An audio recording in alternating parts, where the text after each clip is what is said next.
Serial मेरी आशिकी तुमसे ही के अपकमिंग एपिसोड में एक और ट्विस्ट आने वाला है और वो यह है कि शानी की शादी अब शिखर से टूट गई है।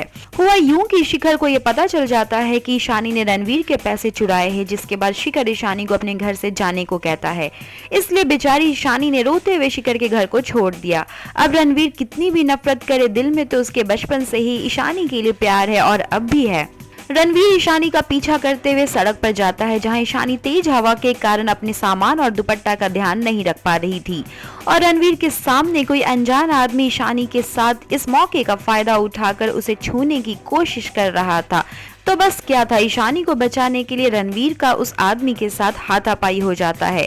आखिर आरवी की ईशानी की इज्जत का मामला था, लेकिन कहते हैं ना, जब वक्त बुरा होता है तो कुछ भी ठीक नहीं होता। इसलिए इस बात को लेकर ईशानी और रणवीर के बीच जमकर लड़ाई हो गई। सीरियल मेरी आशिकी तुमसे ही के आगे के इंटरेस्टिंग अपडेट्स जानने के लिए देखते रहे हमारा चैनल। रणवीर ये क्या कर रहे हो, किसी को थप्पड़ वप्पड़ मार रहा है, इतना गुस्सा क्यों? मेरे नज़रिए से मुझे ये लगा कि ईशानी को कोई छेड़ रहा है, उसका दुपट्टा खींचने की कोशिश कर रहा है और मैं रास्ते में जा रहा होता हूँ अपने काम से, तो मैं ये नज़ारा देखता हूँ, तो इतने में मैं उस लड़के को मारने लगता हूँ। वो इसलिए क्योंकि मुझे लगता है कि वो उसे छेड़ रहा था, लेकिन वो मिसअंडरस्टैंडिंग हो जाती। वो छेड़ नहीं रहा था उसको, वो उसको हेल्प कर रहा था।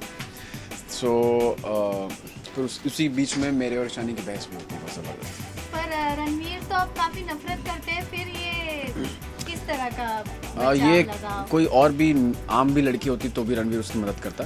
जहाँ पे अत्याचार हो रहा होता है वहाँ पे वो शक्तिमान बन के आ जाता है तो इसीलिए he was just trying to help, क्योंकि उसने देखा कि कुछ गलत चीज़ हो रही है उसके साथ। एंड नेवरदलेस वो बचपन का प्यार है उसका, तो भले वो कितनी भी नफरत करने की कोशिश कर रहे लेकिन उसका प्यार कहीं ना कहीं भी बाकी है।